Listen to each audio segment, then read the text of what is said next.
ইন্নাল্লাযীনা ক্বালু রাব্বুনাল্লাহ, যারা বলে যে আমাদের প্রভুকে আল্লাহ, আমাদের রবকে আল্লাহ, সুম্মা ইসতাকামু, অথবা এর উপরে কি তারা অবিচল থাকে, তাহলে তাতানাজ্জালু আলাইহিমুল মালায়েকা, আল্লাহ পাক রব্বুল আলামিন তাদের পক্ষে কি ফেরেশতা নাজিল করেন। বলুন না সুবহানাল্লাহ। আল্লাহ পাক রব্বুল আলামিন ফেরেশতা নাজিল করে দেন।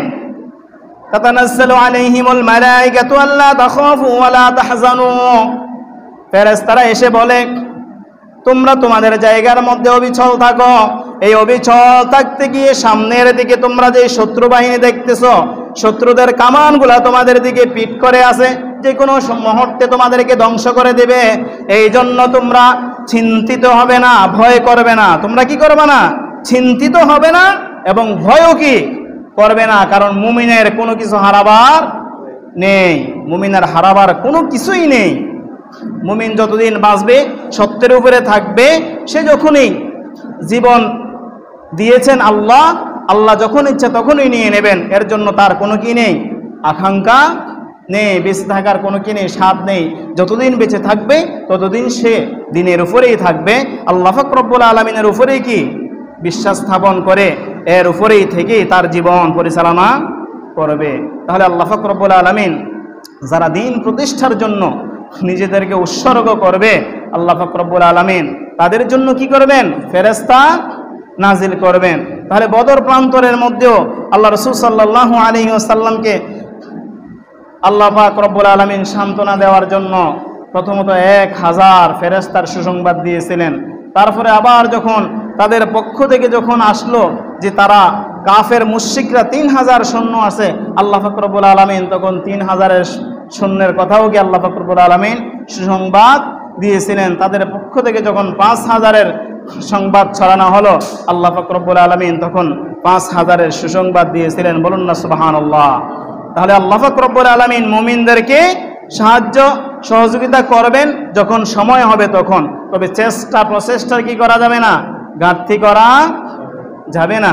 আল্লাহ পাক রব্বুল আলামিন কখন দিবেন আপনাকে পুরস্কার, সেটা আপনি আমি দিনক্ষণ আপনার আমার জানা নেই, কিন্তু সময় হলেই আল্লাহ পাক রব্বুল আলামিন কি করবেন? আপনাকে আমাকে সাহায্য করবেন। তবে আপনার আমার প্রচেষ্টা কি কমতি করা যাবে না।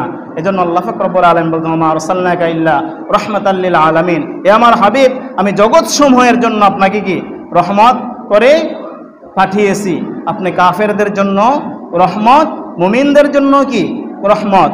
কাফেররাও আপনার সমাজের মধ্যে মদিনার রাষ্ট্র যখন কায়েম হয়েছিল, আল্লাহ রাসূল সাল্লাল্লাহু আলাইহি সাল্লাম রাষ্ট্র পরিচালনা করেছিলেন, তখন কোনো ধর্মদহী বা বিধর্মী কারো কোনো ধর্মীয় যে উপাসনালয়ের মধ্যে কি হয় নাই, আঘাত হয় নাই। নির্দ্বিধায় নির্ভয়ে সবাই যার যার ধর্মকে সে পালন করতে পেরেছিল। কেউ বাধা দেওয়ার কোনো সাহস ছিল না, বা চলাফেরার মধ্যেও কারো অধিকার নিয়ে কেউ কখনো কি করতে পারতো না, তালবাহানা করতে পারতো না। যার যার অধিকার, যার যার হক তাকে সঠিকভাবে কি দিয়ে দিত হতো। এর জন্য কেউ জুলুমের শিকার হতো না, অন্যায়কারীরা অন্যায় করার কি সাহস পেত না। আজকেও যদি আমরাও যদি দিন প্রতিষ্ঠা হয়, আল্লাহ পাক রব্বুল আলামিনের যে শরীয়তের বিধিবিধানগুলো যদি আপনি আমি মানার জন্য প্রচেষ্টা করি, মানুষদেরকে জানানোর জন্য প্রচেষ্টা করে যাই, হতে পারে কাল কিয়ামতের দিন আপনার আমার জন্য কি হবে, নাজাতের ফয়সালা হতে পারে। অন্যথায় দিন ছাড়া কোনো কিছু কি আল্লাহ পাক রব্বুল আলামিনের কাছে গ্রহণ করা হবে না। আল্লাহ পাক রব্বুল আলামিন বলতেছেন, ইন্নাদ-দীনা ইনদাল্লাহিল ইসলাম, আল্লাহ পাক রব্বুল আলামিনের কাছে সবচাইতে সর্বশ্রেষ্ঠ মনোনীত ধর্ম কি? ইসলাম। একমাত্র ধর্ম কি? ইসলাম। ইসলাম ছাড়া, এই দ্বীনের ভিতরে ছাড়া অন্য কোনো কাজ যদি করেন, যত আমলেই করেন, ভালো কাজই করেন, এর জন্য কোনো প্রতিদান নেই। আল্লাহ পাক রব্বুল আলামিন বলতেছেন, ওয়া ইয়াবতাগি গায়রাল ইসলামি দীনান ফালা ইউকবালা মিনহু, যদি কেউ ইসলামের ছেড়ে অন্য কোনো ধর্মের মধ্যে গিয়ে যদি সে কোনো কাজ করে, তাহলে এর জন্য কোনো প্রতিদান দেওয়া হবে না। এটা কি করা হবে? পরিত্যাগ করা হবে।